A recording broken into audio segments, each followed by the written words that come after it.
Good afternoon, everyone. This is Mark Skidmore. I'm the director of the North Central Regional Center for Rural Development, and welcome to today's webinar. Before I introduce the webinar and the speakers, I just want to highlight that we do have a couple of upcoming webinars next week. One, Understanding Stress and Depression in Farmers and Ranchers on March 12th, and the other, the Midwest Big Data Hub, Advancing the Data Ecosystem Projects and Partnerships. That's on the 14th of March. So please note those. So today's webinar is titled Opportunity Matching for Small Businesses and Communities, Findings from a National Virtual Focus Groups. And rather than me try to explain or summarize exactly what that is, I'm going to allow the speakers to do that in greater clarity. And so today we have Craig Carpenter, Rebecca Dudesing, Anders Van Sandt from Texas A&M AgriLife Extension, as well as Linda Niehm and Stephen McKinney from Iowa State University, and Scott Loveridge from Michigan State University presenting. And so with that, I will also say that if you have a question or you want to make a comment for the participants, you can just type it in the chat, and the speakers will try to catch it along the way, or maybe wait till the end, but hopefully we'll be able to respond to your questions at some point. And so with that, I'd like to thank the presenters for putting together this webinar and turn it over to them. Hey, thank you, Mark. This is Linda Niehm. I'm going to kick us off with the introduction and kind of look at our research problem and the significance regarding this study. So as you probably are aware, rural communities and counties have had extreme challenges that they faced in recent years, both agricultural, demographic change in particular. And rural communities and the businesses that exist there have had a lot of competitive challenges. So we have seen extension and economic development programs that have tried to address these issues and look for viable solutions to business sustainability over time. As we look at where we might gather information that could help make informed decisions about what businesses might be most successful in rural areas. We've looked at publicly available data sets for many past projects. However, those tend to have suppression issues associated with them, so it limits the ability to identify economic opportunities presented within them. So with this project that we're sharing today, we are providing an overview of our 3-year project and some initial findings from our national focus groups with business assistance professionals, and we asked them what factors they thought to be most important to rural business survival and growth. This slide presents just a bit of the literature. Social scientists and regional planners, extension professionals, et cetera, have looked at the development of programs over time aimed at the retention and promotion of rural businesses, particularly retail and service businesses have been a focus of those efforts. A commonly used tool for this research has been threshold analysis. The demand threshold is defined as the minimum market size required to support a particular type of retail or service business, yet still yield a rate of return and remain in operation. We're taking not only that approach with this project, but we're using a dual theoretical approach. And we are initially drawing from Flora's community capitals perspective, and you see the different capitals that are provided here on the slide. We're going to be using a coding system a little bit later on in the presentation. You can see each of those capitals has a letter associated with it. But the idea behind the community capitals is that, you know, it's not just one thing in the community environment that leads to a successful community. It's the presence of and the interaction of these different capitals within the community ecosystem. So all of those have some bearing or contributing factor on life quality in the community, on business sustainability in the community, and community development and well-being overall. Okay, and I think we have a poll that we just wanted to ask you to get us thinking from a community capital's perspective, and you can check the capital that you think is most important for, let's look at the retail sector. So as we look at these different capitals, you know, like built capital, I'm going to hang a little bit of explanation on each of the capitals since that was kind of the big picture.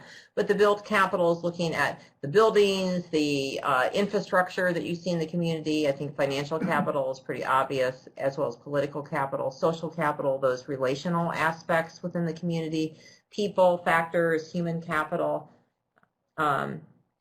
If there are naturally occurring amenities, and also cultural capital that is present. So when you look at retail as the example in this instance, which capital do you think is most important?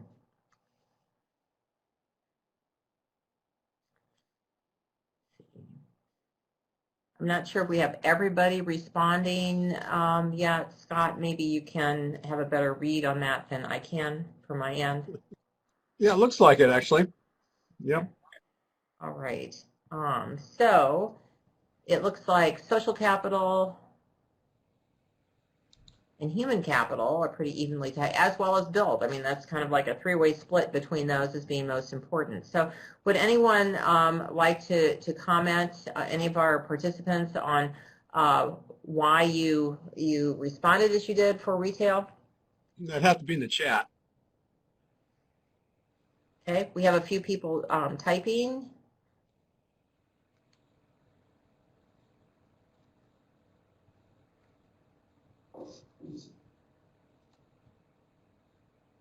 Okay, so looking at the relational aspect, you know, associated with retail, location, accessibility, couldn't agree more. Looks like Ronnie and Steve are also typing. Okay, so, you know, still a majority of rural businesses do have a brick and mortar component to them, although we're seeing more becoming multi-channel, but those, you know, the actual location within the community, their contributions within the community, relationships within the community, all of those certainly are contributing factors to retailer success. Okay. Customer service delivery, Valerie mentioned, as well as just finding employees, the human capital that can deliver customer service. Also very, very good comment. Steven says cultural, just maybe habits that have developed, like making daily trips to cover your needs and shopping versus some other type of approach. And lastly, we have Bruce. Yeah, a location needs people driving by and stopping. So all of those, I would totally concur with you, would be very important to a retail versus perhaps manufacturing, some of the other types of business sectors that we'll be looking at in this study. Okay, so thank you. That really got everybody thinking from a capital's perspective and matching it with a retail sector. Next, I'm going to turn it over to Anders, who will talk about our other theoretical perspective. Great, thanks, Linda. So the framework we're using to understand what businesses are viable options in different size communities across the U.S. is called central place theory. And the theory helps us understand how these community capitals relate to a location space and how their influences for a particular industry, like retail, might differ depending on the size and location of that community, whether we're looking at a rural area or urban area. So on the right, you'll see a mix of dots representing different size communities, and you'll notice that there are many small blue dots representing smaller towns and fewer large dots representing cities, and in this example, just one big red dot representing a metropolis. So the mix of businesses and the products they offer differ depending on the size of the community. Small communities may have just the most essential of industries like gas stations and grocery stores. things that we purchase frequently and don't want to drive long distances for, whereas the metropolis might have seemingly every good or service you can imagine, including specialized stores for things we don't buy often, like jewelry or artwork. Another way we can think about this mix of available goods differing across space and communities is the range or the sphere of influence of a good, as well as the population threshold needed to support a particular business. So stores with general or essential goods like gas stations or grocery stores that we visit frequently have a relatively small sphere of influence because we can just drive to the closest one rather than driving far away to a different one. And these can survive in a place with relatively small population. While stores with more specialized goods that we visit less frequently, like jewelers and art dealers, have a larger sphere of influence. We're more likely to drive long distances to go visit them, and they may need a larger population threshold in order to survive. So we'll see these in the metropolis or very large cities. So in summary, central place theory helps us recognize that the types of viable businesses for a certain community may differ depending on the type of businesses we are considering and the types of goods they provide, as well as the population of that community and how neighboring places might influence the mix of businesses that we're considering in a specific rural area.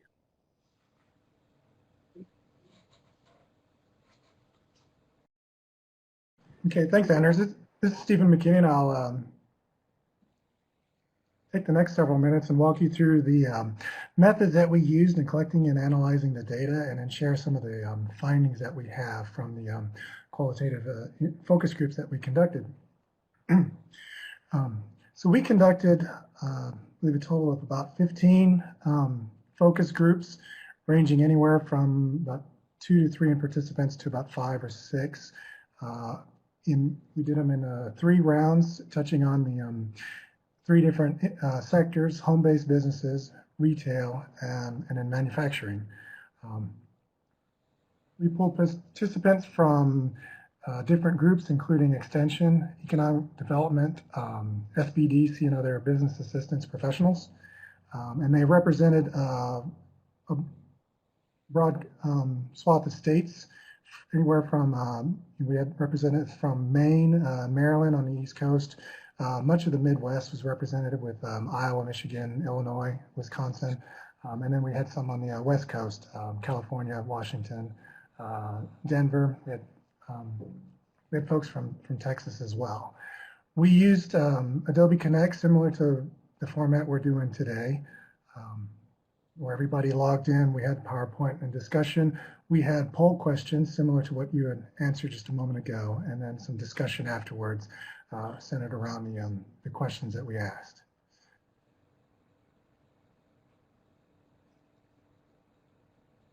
And so the focus groups were recorded, and then we used a qualitative data analysis package called MaxQDA to transcribe all the audio and then do the coding and analysis from there.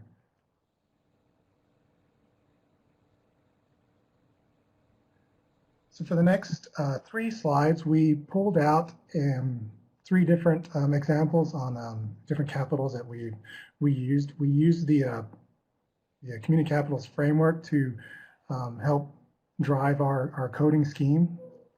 And so this gives you an idea of our analysis process. And so, for example, for political capital, where we use a major code for political capital, we have a number of subcodes in there. And then you can see, based off of the different 3 different sectors, how the participants talked about that particular capital, or how we coded their responses. And so, as you can see, for example, on political capital, this was important for manufacturers and home-based businesses, as you can see by by how large the squares are, which indicate how many times it was mentioned. But you can also see how political capital affected these sectors differently. And so for the manufacturing base, they were concerned about national government. They were concerned about outsourcing, international influence. They mentioned national government as a source of, of restriction, but as opportunity as well. So in many cases where where government spending was increasing, you would see manufacturers in rural areas benefit from that. When we talk to the home-based businesses, they were concerned with understanding regulations and then how to do taxes. We heard mentioned about as home-based businesses grow, there was a concern about hitting a certain threshold where they would now enter into a different set of regulations where they would have to think about hiring employees, paying health care, and those sorts of things.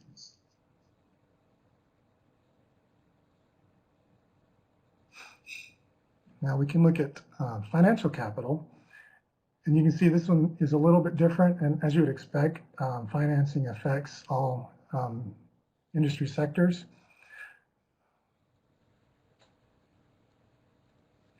And some of the things that call out here is we saw availability of financing was a concern across all three. And in just a moment, I'll go into some of the themes that we have from this analysis, and I'll go into that a little bit more.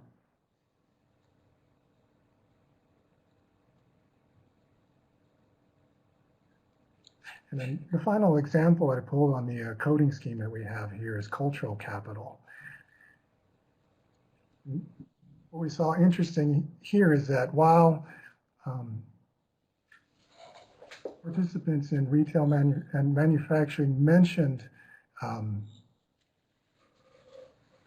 things that related to cultural capital, we really saw this in the home-based businesses where family was important to the business.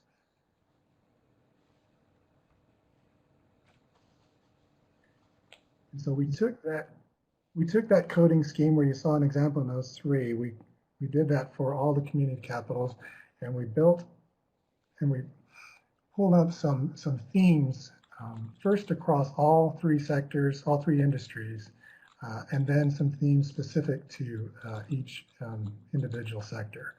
And so on this slide, this shows some of the major themes that we saw across the board.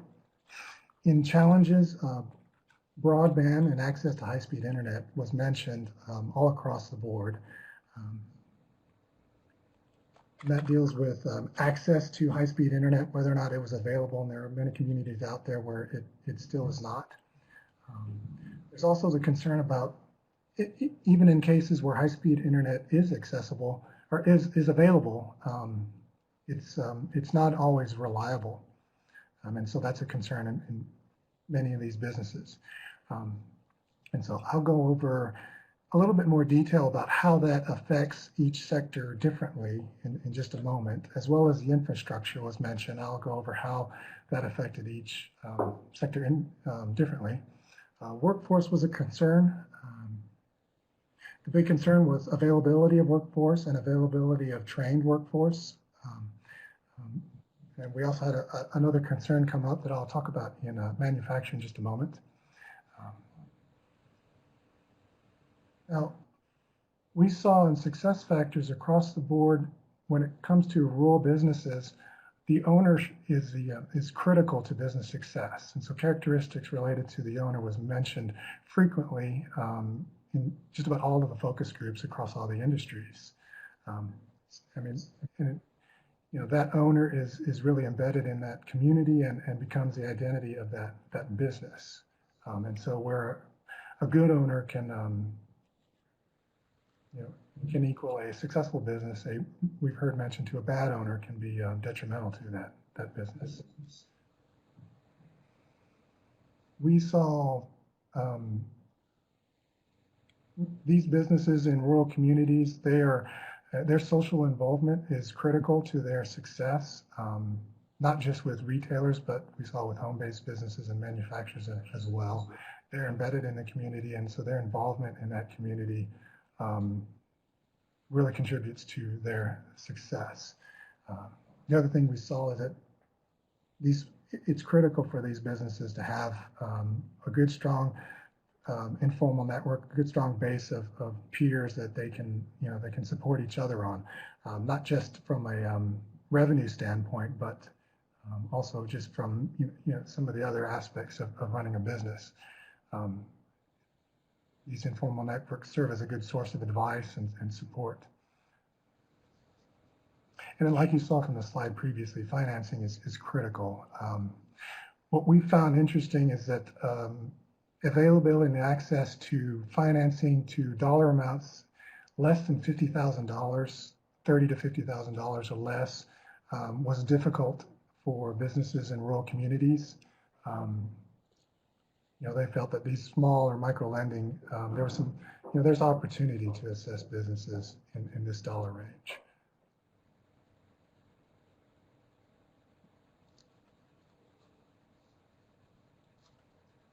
So talk specifically about home-based businesses. They are primarily using credit cards for running their business, and they need access to these smaller dollar amounts to help fund the business and to grow the business. They're also concerned about taxes and regulation. We found that many of these businesses will try to operate cash only, maybe to keep that stuff under the table and keep that from the taxes. In cases where they are reporting their business on taxes, they may not be separating the business out from personal income. Our participants felt that there may be some educational opportunities in helping home-based businesses understand how to do taxes. And let's see, like I mentioned, informal networks are critical to home-based businesses. Many of these home-based businesses are out there, kind of the lone wolf, kind of out there on their own. And so having a network of other businesses to support each other and to rely on is very critical to success. Friends and family also lend social support to the home-based business owner. They also serve as sources of revenue. So these home-based businesses we heard from are selling to their friends, they're selling to their family, and that's a good and a bad.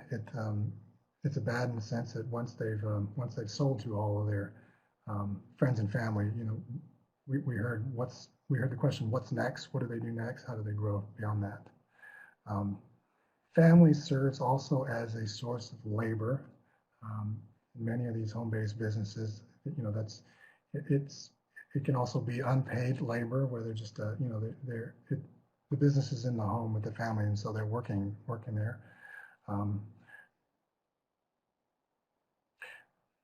What we also found is that family plays an important role in the formation and then the continuity of this business. And so we heard from in cases where, particularly I think in women-owned businesses, where the demands of family or demands of some other social cultural structure come into play, they may cause the business to fold and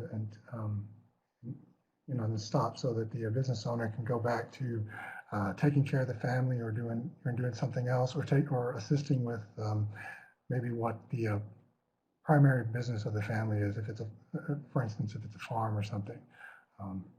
So family plays an important role in the labor and then in the formation and in the continuity of the business.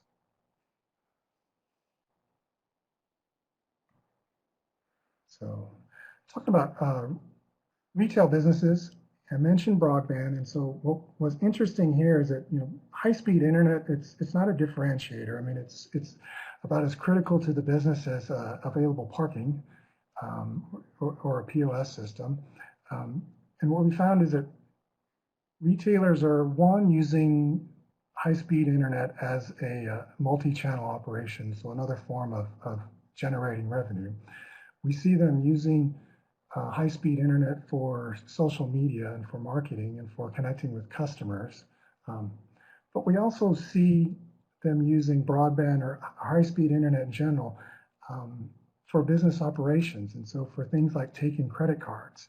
And we heard from participants in communities where not just high-speed internet wasn't available, but internet itself was not available. And so this limited retailers to a cash-only operation, and this really hinders their, their ability to succeed.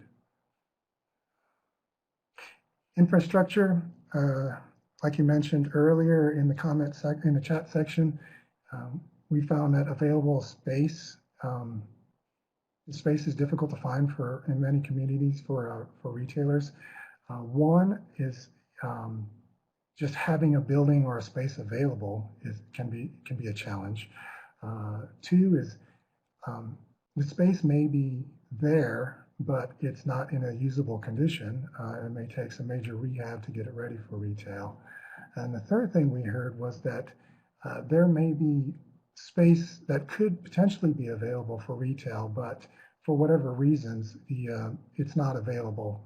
The owner's not made it available for retailers. They may use it for other purposes that's not conducive to business in a downtown setting. For instance, storage, something like that.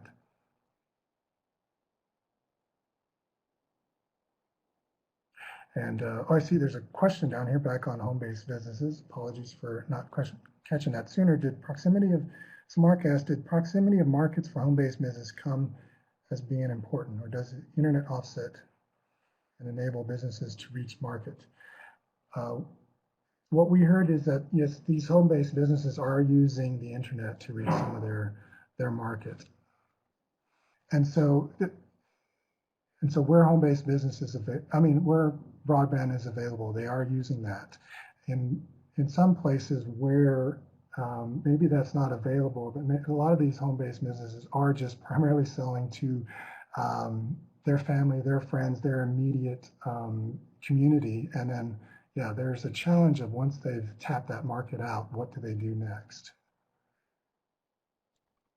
Yeah, there were a couple that had national markets where they were, really specialized, and then they were selling nationally, and that was strictly internet. But most of them were. Yeah. So we talked about, in retailers, as you'd expect, the owner is important. Everybody knows the person that owns the shop there, and they see them there quite frequently, if not every day. In a retail business and rural community, social involvement is critical. We heard from a lot of these participants saying that, these retailers are very embedded in their community. They're working together with other retailers in the community to try to cross-promote, to try to get people to come to their store. And one of the critical things that we heard very often was that successful retailers in these small communities, in order to differentiate, they're offering something unique. It could be a unique product or a unique service or something that's attached to the community, or what we also saw something that may be in the under the heading of the natural capitals, something that's related to the natural environment there that they can tap into, either as a product or maybe as a service, whether it be tour guides or we heard from fishing excursions and those sorts of things. Something that's unique and authentic was very critical to a successful retail business in a rural community.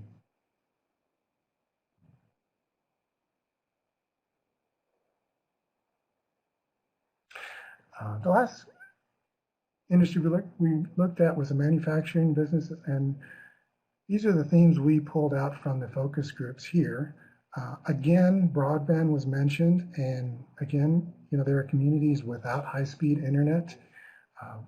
What was interesting is how these manufacturers are using the internet. They're using it for information search and for market research purposes, and they're also using it for transactions. So within their supply chain, when they do things like ACH payments or EDI or order taking, high-speed internet is critical for accessing that. And we see it increasingly, businesses are moving away from doing the old telephone and paper forms of transaction in business, and it's all done online. And so without high-speed internet, it really does hamper manufacturing. Transportation is critical, so access to rail, to highways, and to those sorts of networks is important. Again, we saw that the leadership, the owners of the business, the managers as well are critical, and they need to be embedded in the community.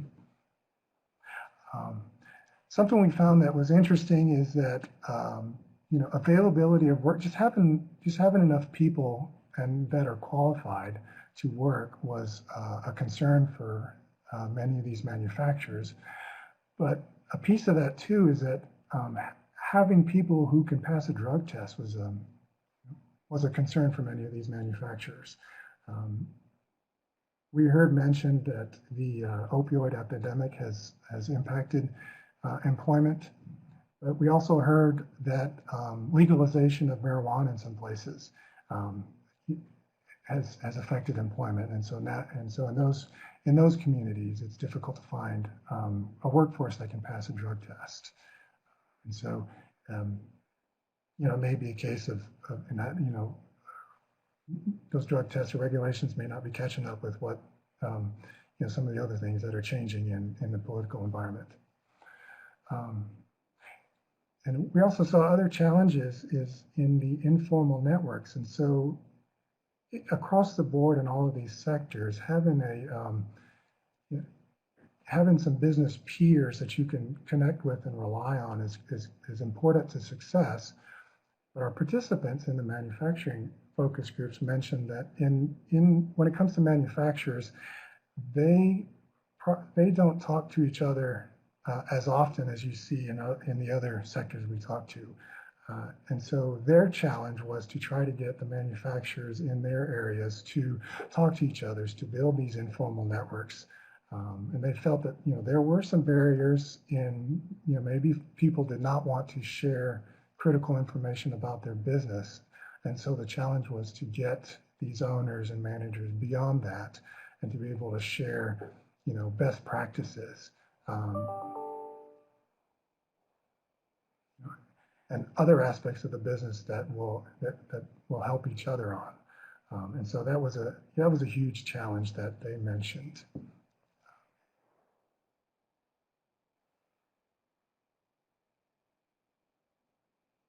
And so I think we're going to do that next poll. Yeah, we'll move on to we've got another poll for you that we'll pull in. So looking back across these discussions that Steve just made, was there anything that was really surprising about the different capitals? And so you can pick one and then give us a chat as to why you picked it.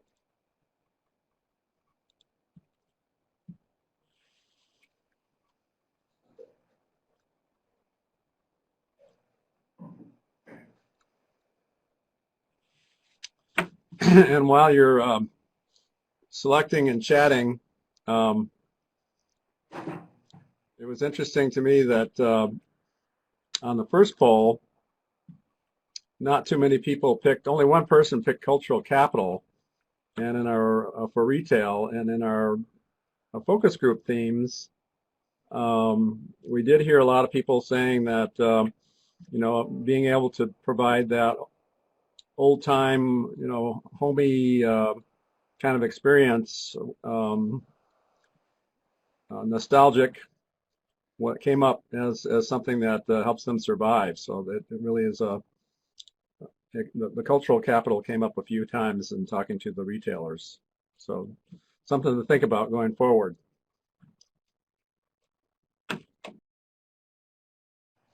Steve, do you want to comment about Dave Scheidler's remark on soft skills? Yeah, I was looking at that. Yeah, I agree. It was interesting. To your point, soft skills was mentioned a few times in our focus groups, and it didn't bubble up as something that was mentioned very often, but I think a couple of folks went into some more detail about the soft skills and how that was lacking in some of the younger folks that were coming in for to work in these retailers. but it was not mentioned really across the board, and that's why it didn't bubble up as big as it did. I seem to recall some comments about, just kind of the millennial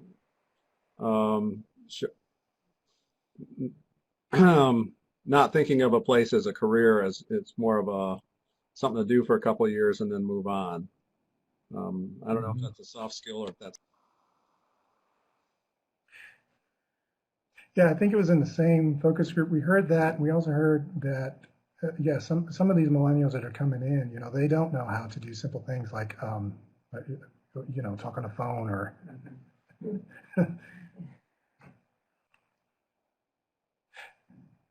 So yeah, I think that's a great point. It didn't make the list here because while while we felt it was important, it wasn't mentioned in, across the board in all the focus groups. But yeah, I think it's something that we're seeing as something that's out there. They can text though. That's very true. Gotta love Mark's comment.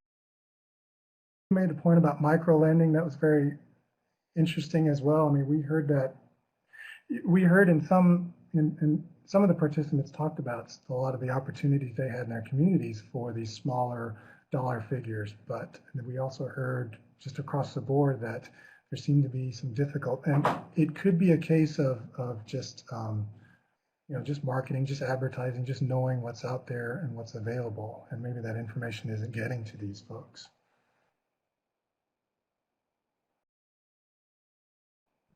Let's see. So you got a question here. How did we operationalize cultural capital? Is that correct? Especially when they applied it to family support. Yeah, when we looked at it, would be from family support, particularly from their value standpoint, and we think about roles within a family, traditional gender roles, those sorts of things that are passed down. That's how we looked at that. And so when we look at, particularly with home-based business, how family support is affecting that. For instance, we could see perhaps a women-owned business will get started to support the family with some additional revenue, but then when that takes when running that business takes away from some of the other duties of running the household, we heard from our participants where that business may fold. So that give you an example. Does that help there?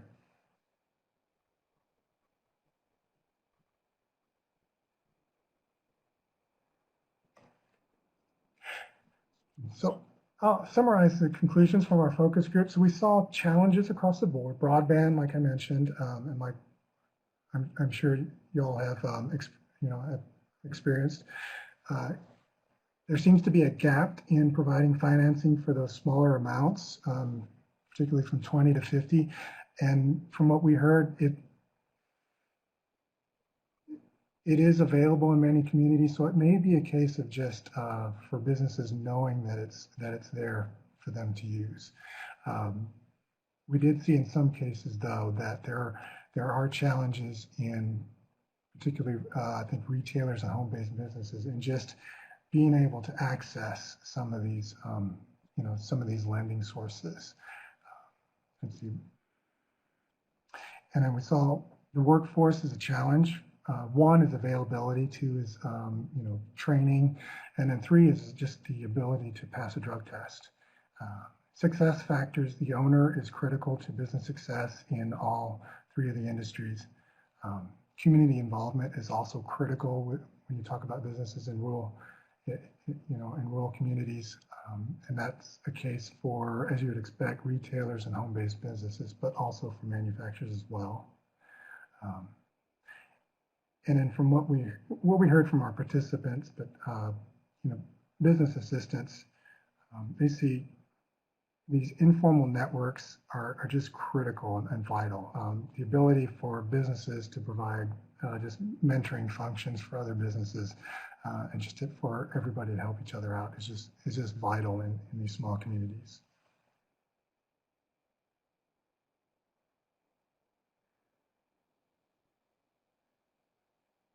All right, thanks, Stephen. So phase 2 of the project consists of developing predictive models using big data. This involves us using non-public data through the IRS and the U.S. Census Bureau and econometric methods to examine the makeup of every county in the contiguous United States, so just not Alaska or Hawaii. So using the results of our econometric models and the frameworks of community capitals and central place theory, we hope to inform rural decision makers of possible opportunities, barriers, and threats for business owners or potential entrepreneurs in a particular place. The models we're using employ millions of observations through limited access data sets only available through the Federal Statistical Research Data Center system, allowing for a more accurate and precise analysis than what has previously been done. And I'll discuss the variable selection and modeling process of the second phase for the research project over the next couple slides here. We took two approaches to selecting model variables. I'll start with the lower path seen in front of you. At the end of each focus group, the research team, discussed preliminary thoughts and potential variables identified in the focus group discussion. And after this reflection, we sought out secondary data sources and explored the available data using this preliminary variable list that we developed. On the top path, you'll see that during the preliminary data exploration, we were also collecting data from each industry focus group and analyzing the CODIS focus group questions using qualitative data analysis software to identify variables and themes like you just saw in the previous slides. So after completing these two separate processes, we then met as a research team to compare preliminary variables across the two processes and identified a final variable list to be used for modeling.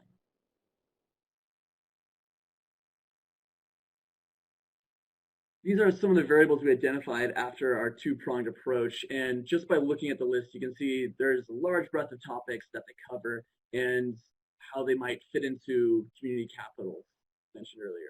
So examples of variables we expect to find particularly influential include that first one, the number of internet service providers in your area. So the more ISPs, you may have more businesses that are open to larger markets, financing options, and in some cases may lower the cost of doing businesses depending on the type of business.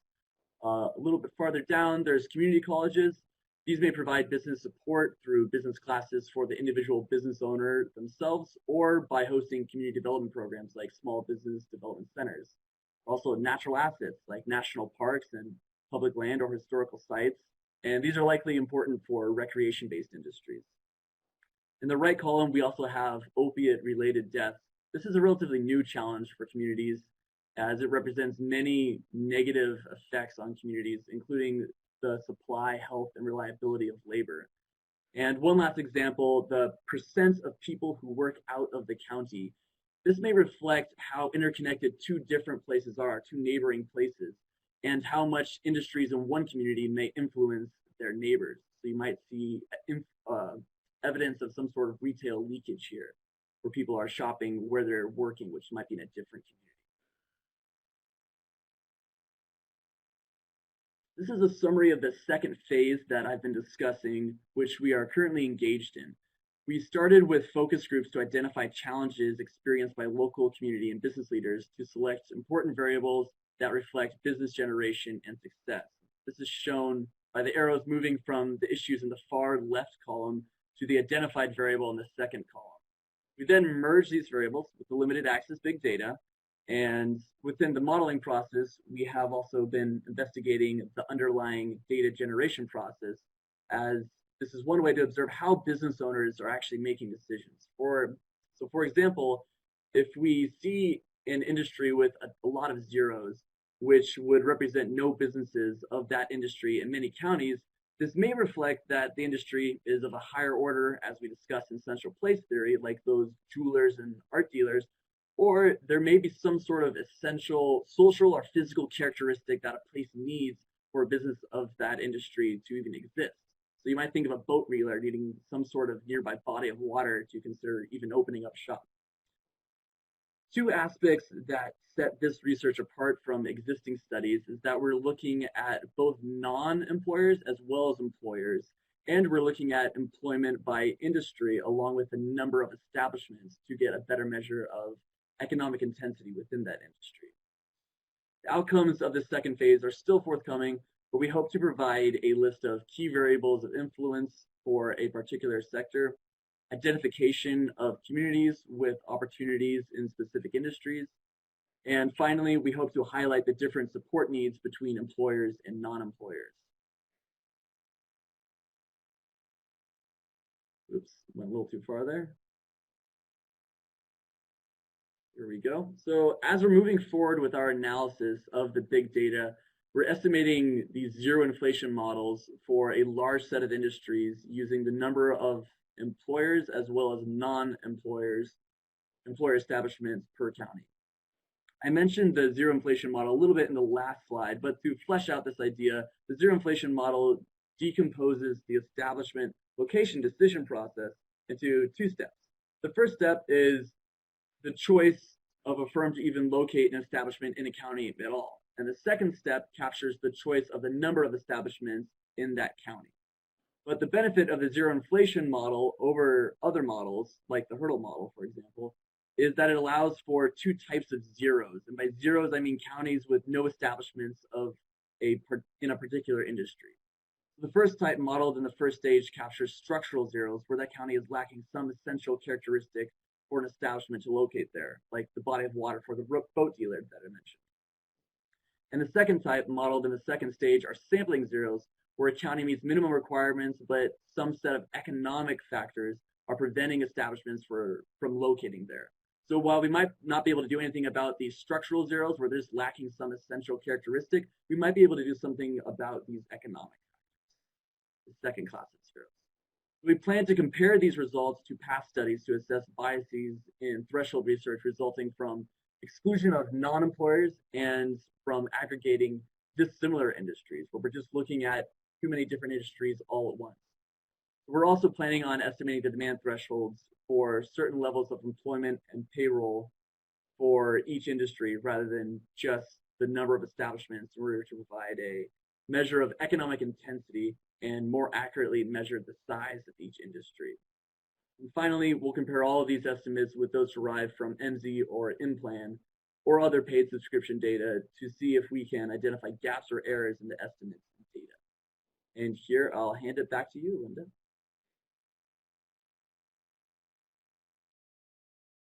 So as we look at the final implications of the overall study, our findings should support economic growth by helping us to look at and more accurately match businesses that have the greatest likelihood and probability of success in a local area.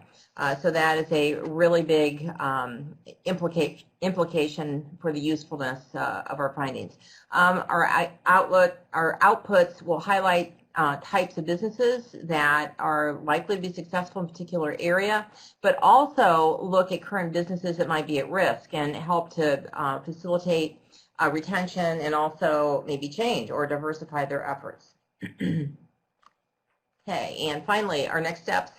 We have several papers that are under development, both quantitative as well as qualitative manuscripts for academic journal publication.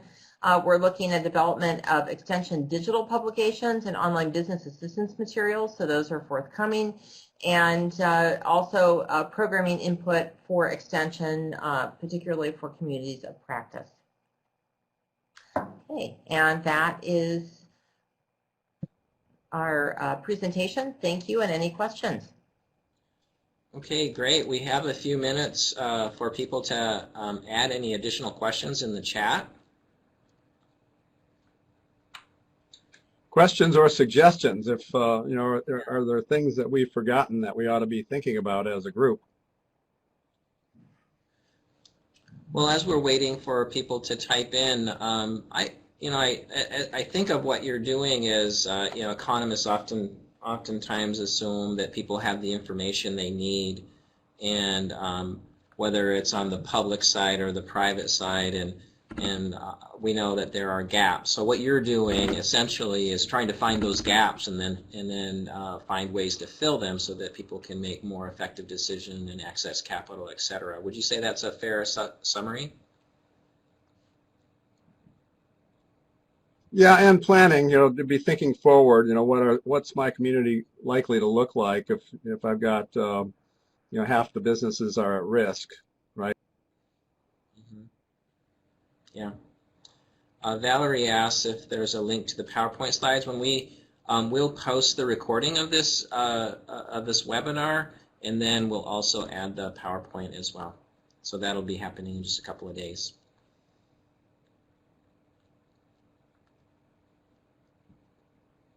Do you see the question by Stephen?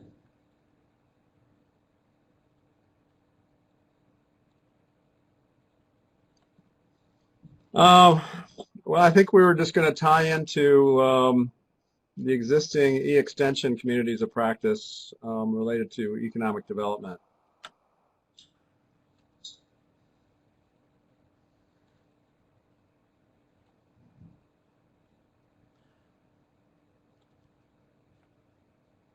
I see Jennifer is typing.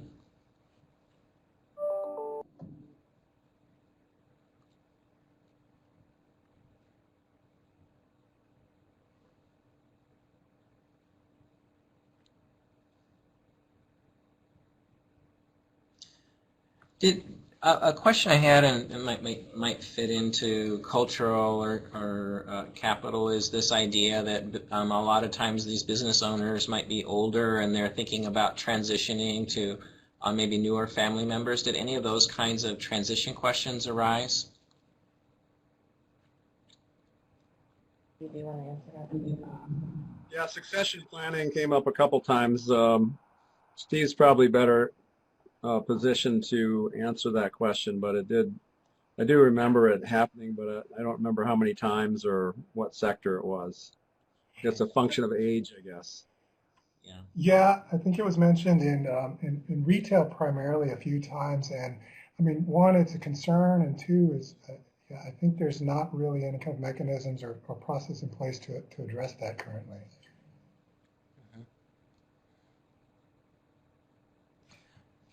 Jennifer's asked. Go ahead.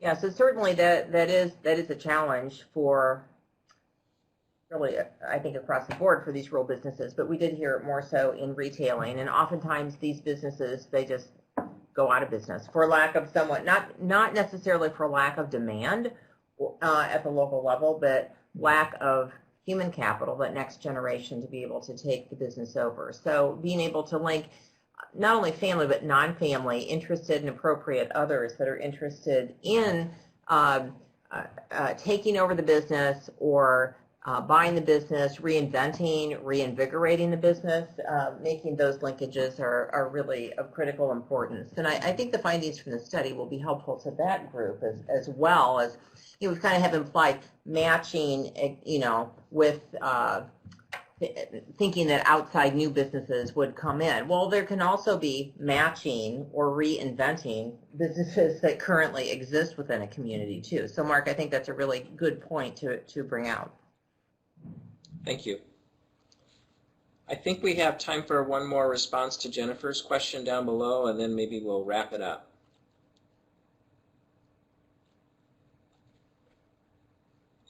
So yeah, I thought that was kind of a suggestion for future. Most of the people that we were talking to in these focus groups were key informants. They weren't particularly the businesses themselves. So we're talking to people who were service providers for the different sectors. And so of course they did, those service providers had interacted with businesses to formulate their stories that they told us. But it's a good suggestion for something for the research team to look at in the future. This is Craig. I'll add to that we were talking about the home-based businesses. Some of the folks we were talking to, whether they're from Chamber of Commerce or SBDC, did talk about how hard it is for them to reach the home-based businesses because they just don't know where they are. So it is something we're definitely interested in. Because it does seem like a difficulty for a lot of those local economic development professionals to reach, especially home-based businesses. Well, okay, I think that's a good place to stop for this afternoon. Thanks again, everyone, for joining in, and thanks to the webinar speakers. Really insightful webinar. Thank you. Thanks to you guys for organizing us. It was a pleasure to be hosted by you. Yeah. Thank you so All right, much. good. Yeah, thank you. Well, everyone have a good rest of your afternoon. See you next time. Okay. Thank you, Mark. Thanks.